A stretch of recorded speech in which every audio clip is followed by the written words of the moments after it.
Marceau, le soir, avec Marceau. Radio X.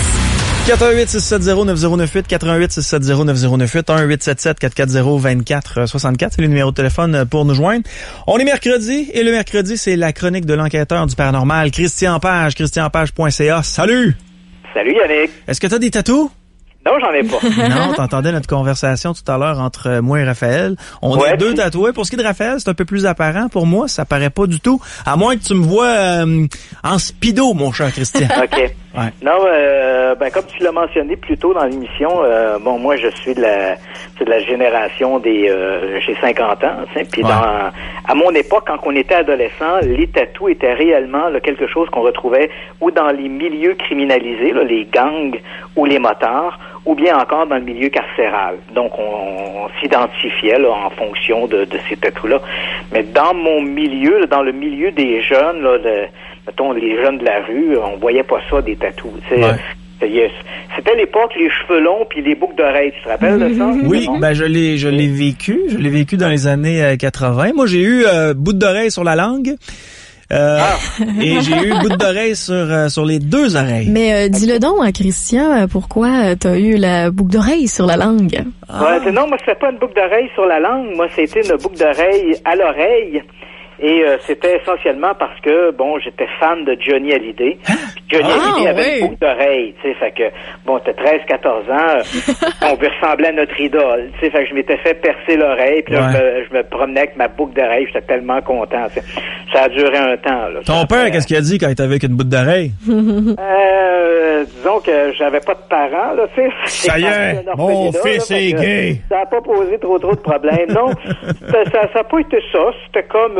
c'était comme le trip du temps. J'étais pas seul, tu sais, on avait les cheveux longs. Tu te rappelles, à la fin des années 70, le monde de la jeunesse, de l'adolescence se divisait en deux. Puis les gens qui nous écoutent, qui ont mon âge, là, vont se rappeler de ça.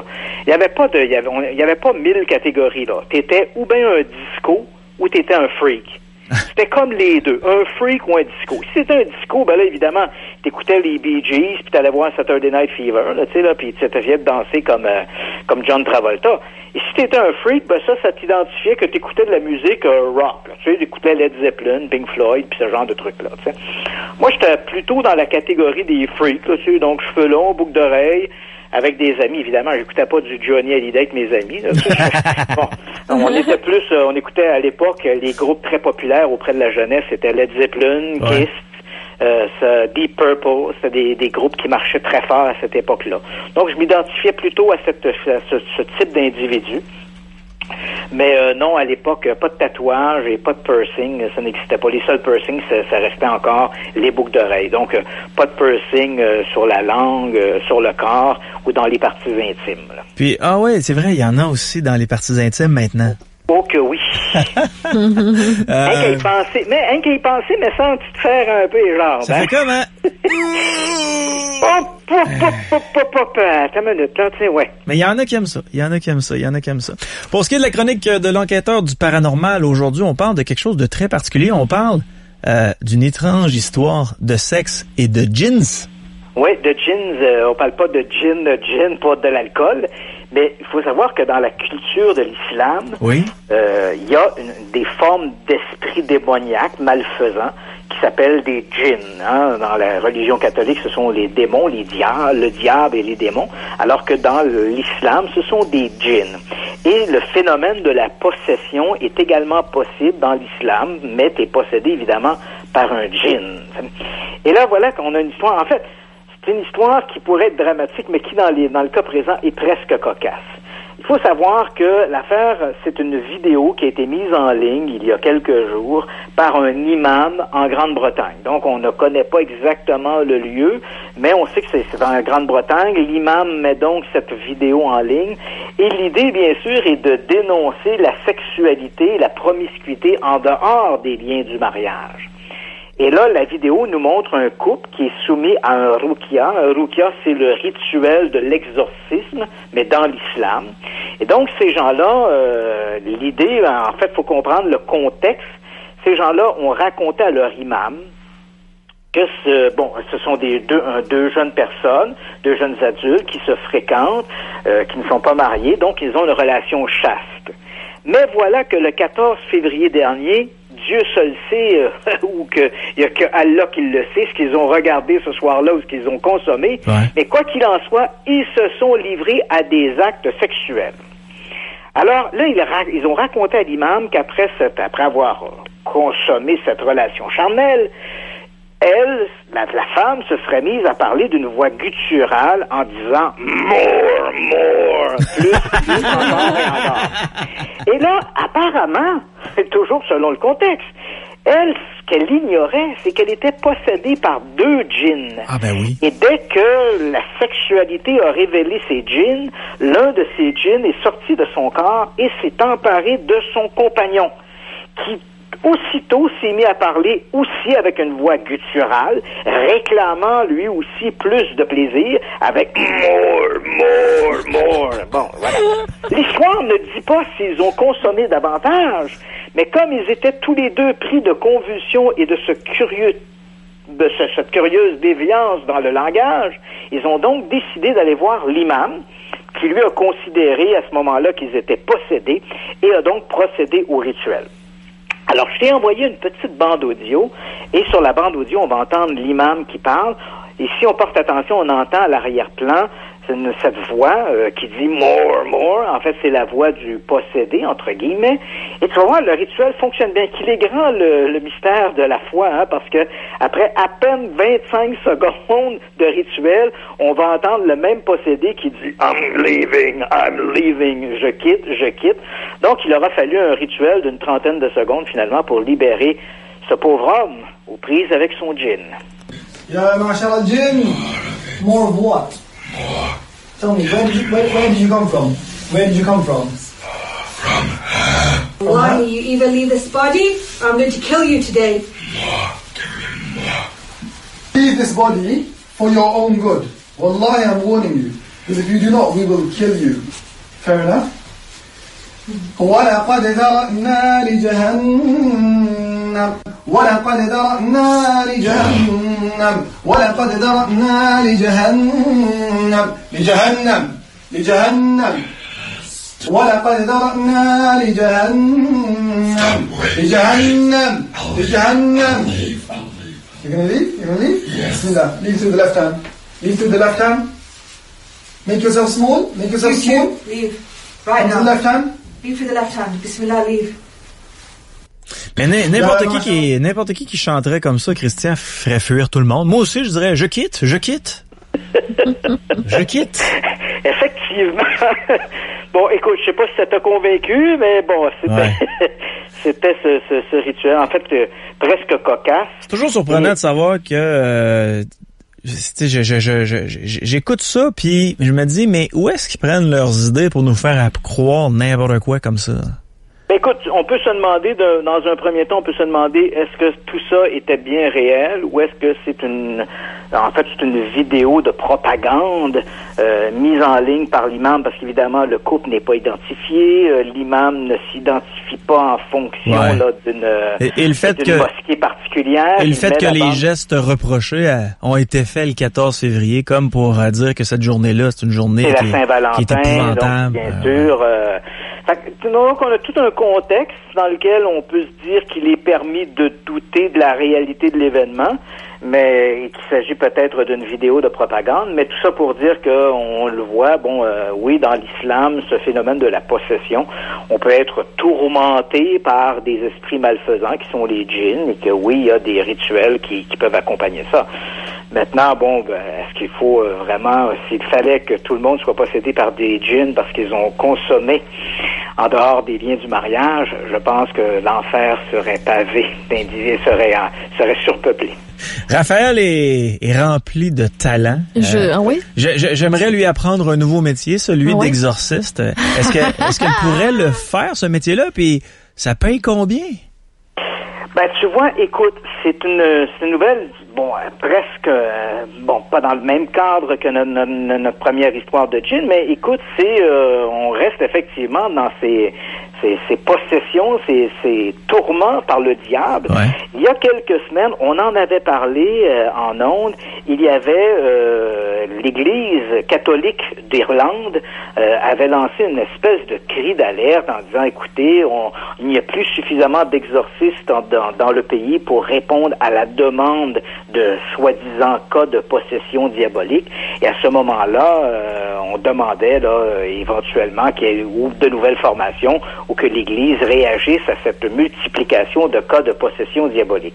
Ben, je ne sais pas si c'est vraiment dans la foulée de ça, mais quoi qu'il en soit, on dirait que, sans vouloir faire de mauvais jeu de mots, on pourrait dire que les prières ont été entendues, parce que l'Église a annoncé il y a quelques jours, en fait le Vatican a annoncé qu'il tiendrait en avril prochain une nouvelle formation intensive d'exorcistes,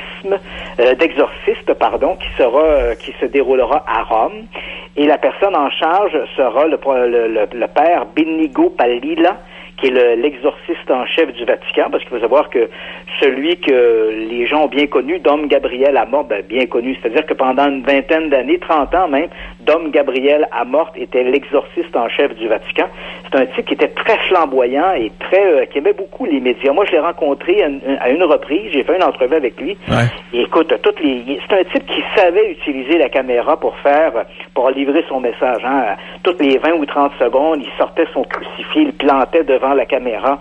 Tu sais, c'était très spectaculaire faire une entrevue avec Dom Gabriel Amort. Et lui, de son vivant, disait qu'il avait pratiqué près de 200 000 exorcismes ou quelque chose comme ça. Écoute, il est décédé en 2016, remplacé par le père Benigo Palila, et donc c'est lui, ce père Palila, qui va se lancer dans cette formation d'exorcisme. Donc ça va se tenir pendant une fin de semaine. On va inviter des prêtres d'un peu partout à travers le monde qui seront formés à ce rituel du grand exorcisme, parce qu'il faut savoir que dans l'Église catholique, il y a deux formes de possession. Un fidèle peut être tourmenté par le diable, et quand il est tourmenté par le diable, à ce moment-là, on n'a pas besoin de l'autorisation de l'évêque, on va voir son confesseur, on se livre, on parle avec lui, et là, il y aura des prières de libération qui peuvent être faites par le prêtre en question. Ça demande pas une formation particulière. Mm-hmm. Tous les prêtres ont une petite formation qu'on appelle l'exorcista, qui permet de faire ça. Mais là, on est simplement tourmenté par le diable. Mais quand on est possédé par le diable, là, c'est la grosse affaire. Là. Et là, ça nous rappelle un peu le film L'Exorciste, qui était en fait basé sur un véritable cas de possession diabolique ou de soi-disant possession diabolique. Et là, dans ce cas-là, il faut vraiment un prêtre qui est aguerri à ce genre de rencontre, parce que c'est un peu un combat entre la foi, entre Dieu, le bon, le mal, et donc il faut avoir une certaine pratique.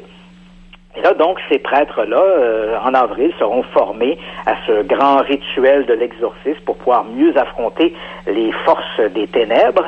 Et uniquement pour ta gouverne, sache que depuis quelques années, c'est vrai en Irlande, mais c'est vrai également à travers toute l'Église catholique, le phénomène de la possession diabolique, qu'on y croit ou non, il est en augmentation de manière fulgurante. Uniquement l'an dernier, c'est plus de 500 000 cas. Tu m'as bien entendu, 500 000 cas, 1,5 million de cas qui ont été rapportés au Vatican. Mais ce serait dû à quoi, selon le Vatican? C'est ça. Ça ne veut pas dire que tous ces cas-là vont découler sur un exorcisme, hein, parce que, maintenant, il faut savoir que sous la papauté de Jean-Paul II, il y a eu une réécriture du rituel de l'exorcisme. Il faut dire qu'il était temps, parce que l'écriture du manuel datait du début du XVIIe siècle. Donc, on n'avait pas réajusté la pratique. Donc, sous Jean-Paul II, on a fait une réécriture de ça et on a introduit la notion de maladie psychiatrique ou psychologique, ce qui n'existait pas avant. Donc là, maintenant, avant de procéder à un rituel d'exorcisme, le prêtre doit s'assurer, d'abord, il doit obtenir l'autorisation de l'évêque, et le prêtre exorciste doit s'assurer également que le sujet a consulté des médecins, des psychologues ou des psychiatres qui se sont assurés que son état de possession ne découlait pas d'un état pathologique. Donc une maladie mentale. Voilà, donc le type ne souffre pas d'une maladie mentale. Donc, à ce moment-là, l'Église pourra ou non procéder à un rituel d'exorcisme. Et pourquoi cette augmentation?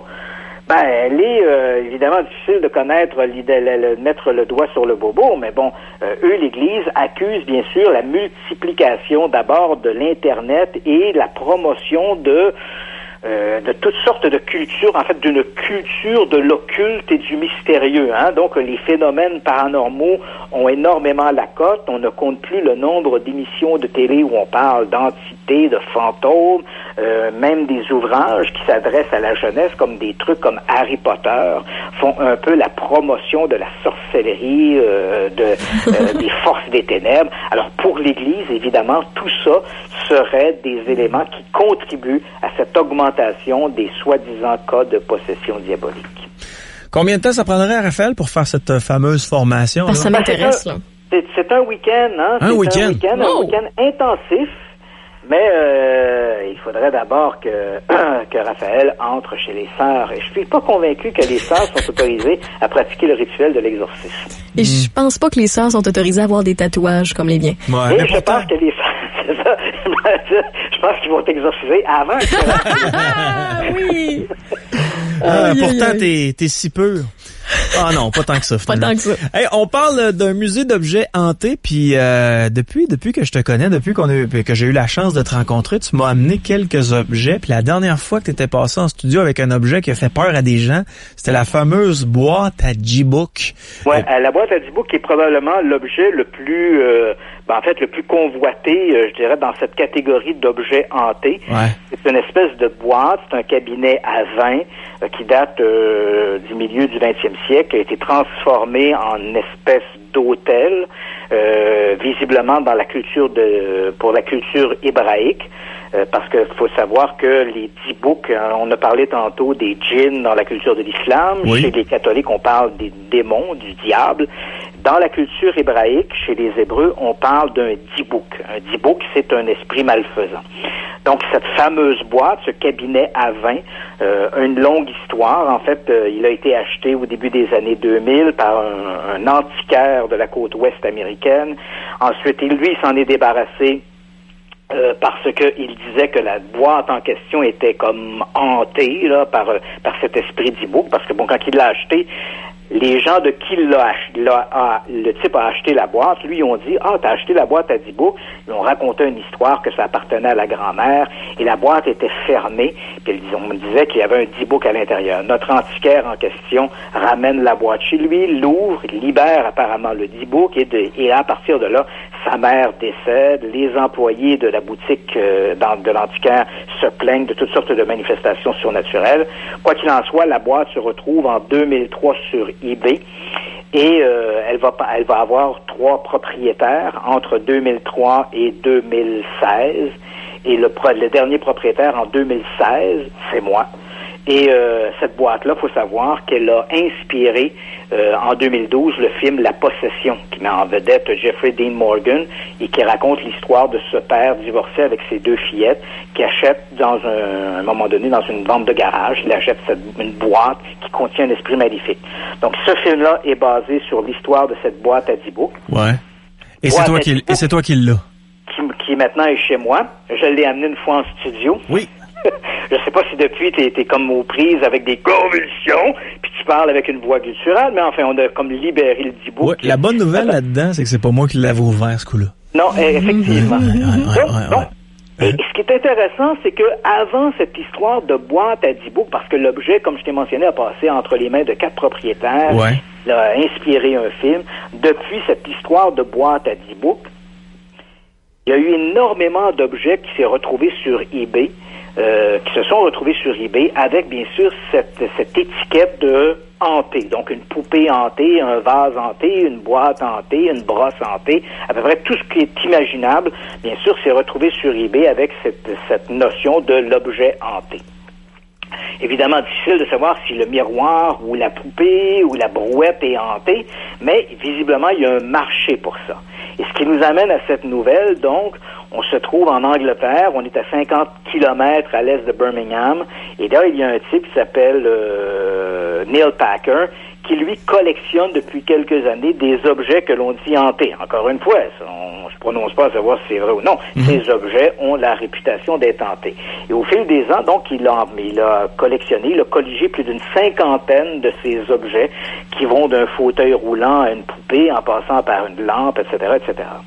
Et comme il y a énormément d'intérêt pour ces soi-disant objets hantés, ce Neil Packer a décidé finalement, parce que là, sa maison déborde, il ne sait plus où les mettre, donc il a loué un petit local.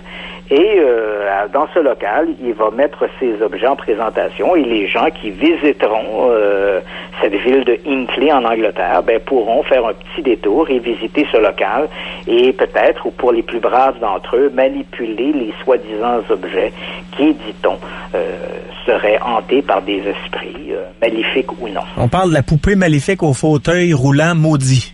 Oui, c'est ça. Wow. On en a pour tous les goûts. T'sais. T'as-tu déjà joué à Ouija, toi? Bien sûr. Et puis, est-ce que c'était toi qui poussais le petit truc, là? Ou tu te laissais guider? En fait, il y a tout le temps quelqu'un qui pousse, il y a tout le temps quelqu'un qui suit. Hein? Ça, c'est sûr. Et dans le cas du Ouija, si... puis là, je vais peut-être dégonfler une grosse balloune. Puis là, je le sais qu'il y a plein de gens qui vont nous écouter et vont dire, non, Christian Page, il est impétable. J'ai joué avec Ouija, puis ça ouvre des portes, puis c'est dangereux, puis c'est un esprit. Non. Quand on joue au Ouija, peu importe les gens, les participants, et si on suit correctement les recommandations du fabricant, le mobile, donc cette espèce de goutte d'eau, cet objet en forme de goutte d'eau, va éventuellement se déplacer sur la planchette. Est-ce que ce sont des esprits qui le poussent? Absolument pas. En fait, il y a des mini-contractions, des micro-mouvements qui se produisent dans les muscles parce que la position dans laquelle on se trouve est assez inconfortable. Hein? Il faut appuyer, mais très légèrement sur le mobile. On a les coudes relevés. Donc, il y a une accumulation d'acide lactique qui se produit dans les muscles. Et là, évidemment, on est pris de très légers micro-mouvements. Et ces micro-mouvements vont entraîner des déplacements du mobile. Donc, et là, c'est sûr que tout le monde m'a dit, non, c'est pas moi qui pousse. Mais non, parce que ce sont des micro-mouvements que notre cerveau n'enregistre pas. C'est une espèce de convulsion qui se produit sans qu'on s'en rende compte. C'est un peu comme avoir une montre à ton poignet. Au moment où tu la mets, pendant les premières heures, tu la sens, mais après des années que tu portes une montre, tu ne sens plus que cette montre-là, elle est là. Donc, jouer au Ouija, c'est exactement ce qui se produit. Donc, des micro-mouvements musculaires qui vont entraîner le déplacement du mobile sur la planchette. Et là, évidemment, la réponse que tu donnes, c'est la réponse que tu veux bien donner. Il y a des mécanismes très simples. Tous les tests qui ont été menés dans des conditions rigoureuses montrent qu'il n'y a pas d'esprit qui intervienne là-dedans. Mais il y a quand même quelque chose d'intéressant, si tu me permets. Il y a quelques années, l'Université de la Colombie-Britannique, à Vancouver, ont mené 2 séries d'expériences avec le Ouija. Et ce qui se produisait, et crois-moi, l'Université de Vancouver n'est pas hantée pour autant, mais l'idée était de voir qu'est-ce qui fait qu'on va donner des réponses? Qu'est-ce qui motive les réponses sur le Ouija? Et ce qu'on a fait à ce moment-là, puis ça c'est très intéressant, on a pris des participants et on les a posé, des participants qui appartenaient à tous les groupes de la société, de culture générale, et on a posé à ces gens-là, on les a soumis à un questionnaire d'information ou de culture générale. Des questions auxquelles ils pouvaient répondre par oui ou par non ou par vrai ou faux. Et comme par exemple, je te donne simplement, est-ce que la ville de Québec est la capitale provinciale du Québec? C'est oui ou c'est non? Est-ce que Ottawa est la capitale du Canada? C'est oui ou c'est non? Donc, tu vois un peu le genre. Donc, c'était des questions d'ordre tout à fait général. On a donc posé ces questions à ces participants pour constater finalement que les gens avaient un taux de réponse qui était à peu près de 50%. Ce qui répond à la norme du hasard. Hein? Tu as une chance sur 2, tu sais où c'est non, tu sais ou tu sais pas. Donc, le hasard fait que les gens répondaient en moyenne 50%. 50% de bonnes réponses et 50% de mauvaises réponses. Ensuite, on a pris ces gens-là et là, on leur a dit qu'on les amenait dans une pièce, qu'ils allaient être jumelés à un laborantin et qu'ils allaient utiliser un Ouija. Pas qu'on allait faire bouger des esprits, mais on allait calculer leurs réponses en fonction du Ouija. Donc, les personnes entrent dans le laboratoire, il y a devant eux leur vis-à-vis, le laborantin, et là, au moment où ils s'assoient, ils devront faire l'expérience les yeux bandés. Donc, on le place un bandeau sur les yeux, ils s'assoient, placent leurs mains sur le mobile, et là, à ce moment-là, à leur insu, le laborantin avec lequel ils devaient être jumelés quitte la pièce. Alors, ces gens-là ne le savent pas. Ils sont seuls, leurs doigts sur le mobile, mais ils sont persuadés que le laborantin est assis devant eux. Et on leur a posé, encore une fois, toute une série de questions d'ordre général pour découvrir, et là, évidemment, comme ils savaient que le oui est à gauche, le non est à droite, là, ils bougeaient le mobile en fonction du oui ou du non. Et à l'issue de ces expériences, les gens ont répondu correctement à 65% des questions. Wow. Ce qui montre donc que inconsciemment, on sait plus de choses qu'on le croit. Donc, si je te pose une question, par exemple, est-ce que Tallahassee est la capitale de la Floride? Spontanément, tu vas répondre oui ou non. Mais si tu te mets à y réfléchir, tu vas semer le doute dans ton esprit. Là, tu vas dire, coudonc, sais-tu... Il me semble que oui, mais coudonc, c'est-tu Miami, la capitale? T'aimes pas? C'est-tu vraiment Tallahassee? Donc, à partir du moment où tu te questionnes, où tu as une prise de position, on a tendance à réduire notre compréhension de ce que l'on sait. Alors que quand on le fait inconsciemment, comme dans le cas du Ouija, évidemment, le participant se laissait guider, croyant qu'il était guidé par le laborantin, mais pas du tout, c'est lui qui donnait la réponse. Donc, inconsciemment, on sait plus de choses qu'on a l'impression de connaître que lorsque on est en état de conscience de la réponse que l'on donne. Donc, c'est une expérience qui était très intéressante et pour laquelle le Ouija a été utilisé, mais pas dans l'objectif de faire venir des esprits. Ah non, dans la jeune vingtaine, on était avec une gang de filles, on s'était loué un chalet dans le coin du lac Arnold. Je sais pas si c'est où, mais je te dirais que c'était au sud du mont Gosford. Puis c'est vraiment sur le bord des lignes, on est vraiment dans le bois perdu et on s'est organisé, puis on s'est dit on va faire une peur épouvantable aux filles, on va faire venir l'esprit frappeur. Et on était peut-être une vingtaine. Et combien de filles, combien de gars? On a bien entendu qu'on a consommé de l'alcool, mais on s'était fait notre plan d'avance. Et il y a quelqu'un qui était juste dans le sous-sol du chalet pendant qu'on jouait à Ouija. Et là, avec le Ouija, on faisait venir l'esprit frappeur, puis l'esprit frappeur devait taper une fois ou deux fois pour non. Donc une fois pour oui, deux fois pour non. Et mon chum, il était dans le sous-sol, puis il entendait quand on posait des questions. Fait que c'était lui-même qui cognait. Les filles, là, Christian, là, encore à ce jour, là, sont encore persuadées, parce qu'on leur a jamais dit, sont encore persuadées qu'au lac Arnold, quand on était autour de la vingtaine, il y a eu un esprit frappeur qu'on a fait venir avec Ouija. À chaque fois qu'on en parle, ils sont pas là, on est tordus de rire parce qu'il y a des filles qui ont eu peur puis qui ont pas dormi de la nuit parce qu'il y avait peur que l'esprit frappeur vienne les voir. Ouais, je comprends. Ça fait peur au monde, ça, là, le Ouija, là. Oui, effectivement, parce que, bon, il y a toute une culture qui est associée à ça, hein, une culture de l'occulte. Il faut pas se le cacher aussi. Prends, par exemple, le film L'Exorciste qu'on a mentionné tantôt. Si on se rappelle bien, hein, lorsque les premières manifestations se produisent, la petite Regan McNeil, hein, qui est incarnée par Linda Blair, c'est en faisant le Ouija que ces manifestations-là se produisent, hein. Donc, le Ouija semble, dans le film, il est présenté un peu comme une porte d'entrée qui permet à ces esprits maléfiques d'avoir accès à notre monde. Donc, il y a toute cette culture-là qui s'est inscrite dans l'imaginaire, et là, bien sûr, qui place le Ouija en haut de la liste des objets mystérieux et des objets maudits. Alors que dans les faits, comme je l'ai mentionné, toute tentative de vérifier la qualité des réponses montre que c'est assez simple. Ça veut dire, tu te places avec quelqu'un, fais un test simple. Ni toi, ni moi, par exemple, Yannick, on décidait là, maintenant. Là, on dit, OK, parfait, on sort notre planchette de Ouija, notre goutte d'eau, etc. Au lieu de poser des questions genre, mon grand-père, es-tu là? Où es-tu mon grand-père? Puis mon grand-père, avais-tu des bas bleus? Donc, des questions souvent que tu n'arriveras jamais à vérifier l'acuité de l'information. Prenons une question simple. Tu t'assois sur le bord de avec ton Ouija, avec ton vis-à-vis, et pose une question que tu es sûr que ni toi ni lui ne connaissent. Je te donne une réponse, une question que tu peux vérifier tout de suite. Par exemple, quelle est la date de naissance de Charlie Chaplin? Moi, je le sais pas. Je doute que tu le saches toi aussi, à moins que tu sois un cinéphile. Mais si tu ne le sais pas, on pose la question. Quelle est la date de naissance de Charlie Chaplin? Si la réponse que nous donne l'esprit, entre guillemets, là, je spécule, mais si la réponse que donne l'esprit, c'est le 3 février 1889, prends le dictionnaire et regarde si Charlie Chaplin est né en février 1889. Si la réponse est non, gars, ton esprit s'est gouré, tu sais. Fait que s'il s'est gouré, ou bien c'est vous deux qui avez choisi la réponse, ou bien c'est un esprit. Puis s'il y a un esprit puis il s'est gouré sur cette réponse-là, il peut se gourer sur n'importe quelle autre réponse. As-tu dit que Charlie Chaplin était né en 1889? Ouais. C'est exactement ça. Il est mort le 25 décembre 1977. Il est mort à Noël, en 77. Ouais. Ça, je savais ça. Là. Il est mort la même année qu'Elvis Presley, mais bon. Il doit y avoir un esprit qui me guidait pour 1889. Ouais.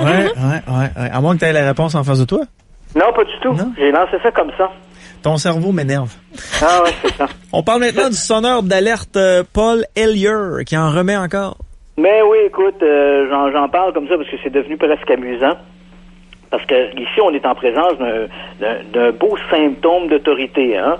C'est-à-dire qu'on a ce personnage assez folklorique, là, Paul Héllière, qui est l'ancien ministre de la Défense, hein. Il a été ministre de la Défense entre 1963 et 1967.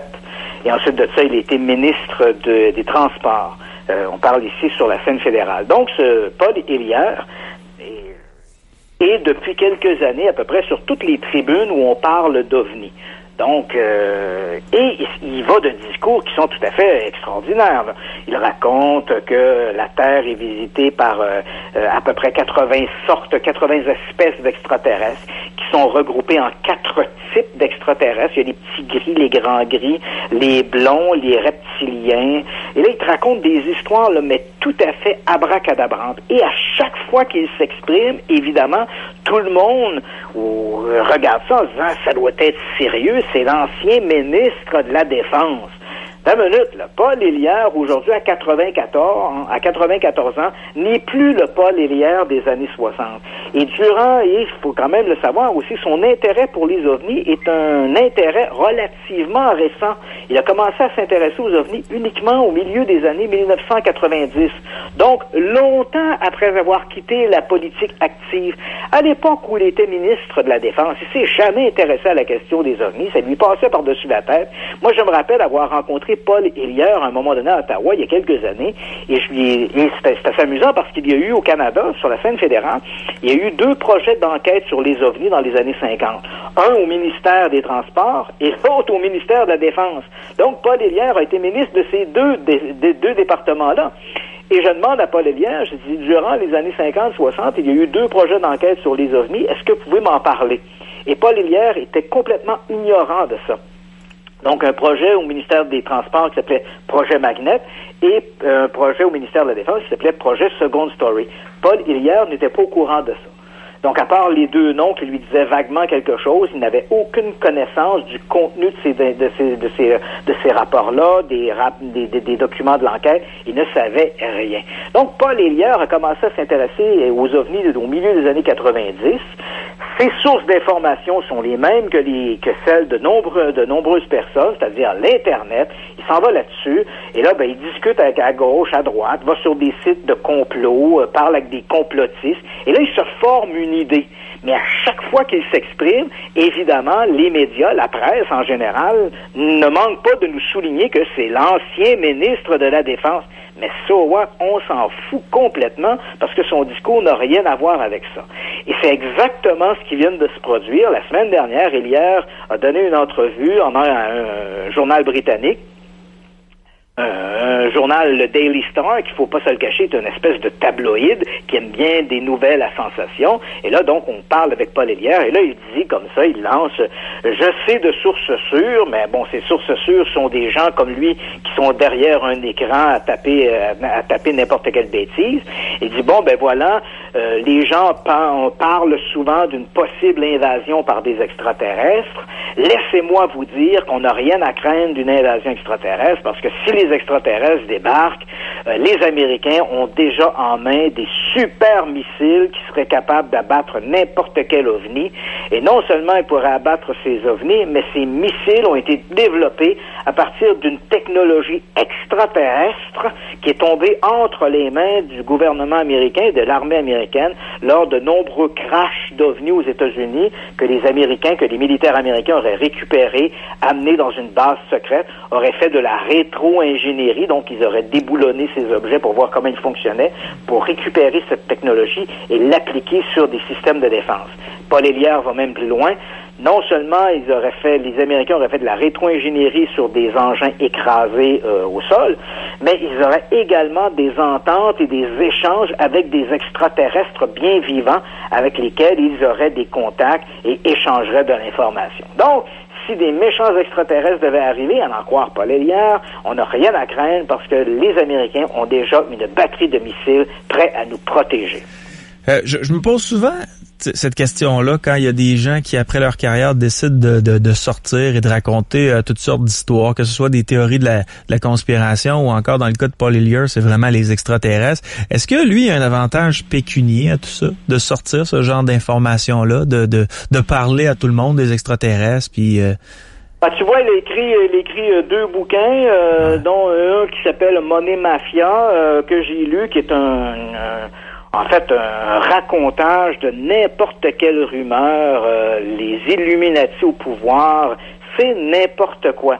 Donc, en dehors de se retrouver sur des tribunes, qui pour Paul Hillier représentent un peu comme une famille, parce que souvent dans les associations, les groupes d'amateurs d'ovnis ou de complots, on se tient les coudes serrés, on a l'impression un peu d'une unité, là, d'un groupe familial. Ouais. Et ensuite de ça, en dehors d'écrire des ouvrages et de tirer profit de ces ouvrages, je vois pas trop l'intérêt qu'un Paul Hillier ou autre. En fait, c'est une espèce de dada sur lequel il s'est penché et qui est en train malheureusement littéralement de l'engloutir, parce que là, Paul Hillier a perdu toute crédibilité avec des discours comme ceux-là. Puis évidemment, t'as jamais de preuves. Moi, je suis pas fermé à l'idée, mais bon, ça fait quand même 70 ans là, qu'on nous parle des ovnis, puis on nous raconte des histoires qui vont de le crash d'un ovni à Roswell en 1947 à aujourd'hui.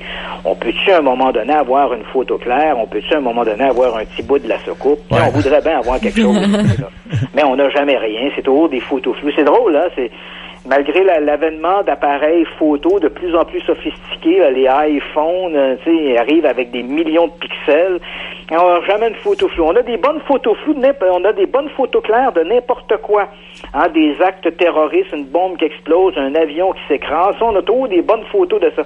Mais un ovni, tabarnouche que c'est dur de prendre une photo d'un ovni. Mais Christian, tu l'as pas pantoute. Comme c'est une race supérieure, ces fameux ovnis-là, ces extraterrestres-là, sont capables de brouiller les images de caméra, donc d'être totalement invisibles pour les appareils photo, pour les téléphones cellulaires, pour les caméras. Voyons donc, mais d'où sors-tu toutes tes idées? Oui, t'as bien raison. Je vais devoir reviser un peu mon jugement sur les extraterrestres. Voilà. Un gros merci! Ça m'a fait plaisir. Christian Page, l'enquêteur du paranormal, et les journalistes, chroniqueurs, auteurs, conférenciers. Pour en savoir plus sur Christian, allez faire un tour sur sa page christianpage.ca. T'as-tu déjà vu des ovnis? Non. Des objets volants non identifiés, est-ce que t'en as déjà vu? Non. J'en ai déjà vu, moi. Ah ouais? Quand j'étais jeune, j'en voyais, puis j'étais là, mais... c'est pas une étoile filante, c'est quoi? J'essayais de m'expliquer c'était quoi. J'étais couché dans le talus. C'était où le centre d'accueil 5e saison dans le secteur de Beauport? Oui. Qui est juste en bas de l'école Samuel de Champlain. Mm-hmm. J'étais couché dans le talus, dans le temps, il y avait une petite patinoire, là, c'est rendu comme des édifices à condos, là. Puis on regardait les étoiles. On était peut-être 4-5 gars couchés dans le talus. Puis là, quand on regardait vraiment bien, là, on voyait, nous autres, des vaisseaux qui se promenaient dans le ciel. On disait, mais ça peut pas être des avions. C'est tellement haut. Puis, au fil du temps, en étudiant un peu, je me suis aperçu que c'était des satellites qu'on voyait. Effectivement. Mais c'est parce que les satellites, on peut pas toujours les voir, mais c'est impressionnant, par exemple. Ouais. Quand c'est la première fois. On avait peut-être une quinzaine d'années, puis on regardait le ciel, puis là, on voyait ça passer, puis là, c'était pas des étoiles filantes, parce que les étoiles filantes, ils s'éteignent. Mm-hmm. Puis là, ça s'éteignait pas, puis ça se promenait. Donc, on était sûrs, nous autres, avec notre compréhension de gars de 15-16 ans, que c'était des extraterrestres. C'est cute. Ouais, mais c'est cute. C'est juste pour dire que plus une société est éduquée, plus les gens sont éduqués, pas nécessairement la scolarité, là, mais on parle d'éducation, là. Plus les gens sont éduqués, moins qu'ils vont croire à ça, puis moins que les gens sont éduqués, pour la plupart du moins, plus ils vont peut-être croire à ça. Cela dit, ça veut pas dire qu'il y a, un gars comme Paul Hillier, qui est un gars qui a une solide éducation, lui, il croit ça dur comme fer. À savoir s'il en a déjà vu, à savoir s'il y a une maladie mentale, je sais pas. Mais il y a des gens qui ont étudié très, très, très longtemps, qui ont été éduqués, là, puis, de très, très bonnes familles, qui, eux autres, ont l'impression qu'effectivement, on va être un jour envahi par les extraterrestres, là. Mais de mon vivant, moi, une fois, je pensais avoir vu un objet volant non identifié, puis finalement, en vieillissant, je m'aperçois que c'était des satellites que je voyais. Écoute, c'était pas mon meilleur moment. Non. 8h46, t'en as jamais vu? Jamais. Non. Rien, là. Rien. Jamais douté de rien. Non. Pourtant, tu te tiens à des endroits où les gars, tu peux te douter que ça peut être non. Hein? Des tatouages, des piercings dans le nez. Non. 8h46, on vient. Marceau, le soir. Radio X. Moret, live. Ouais, je fais la livraison, pour ça. Ah, tu fais de la livraison? Que livre notre auditeur? Des caisses de papier. Hey, j'ai le son pif. Live. Des fois, j'ai des vibrations. Arrête. Je te fais un festival de la vie après ça. Des fois, je ressens des affaires pour le vrai. Quel genre de vibration? Moret, Live. lundi au vendredi, 5h30. Radio X. Marceau le soir, une présentation du Bistro Bar L'Atelier. En plus de nos promos.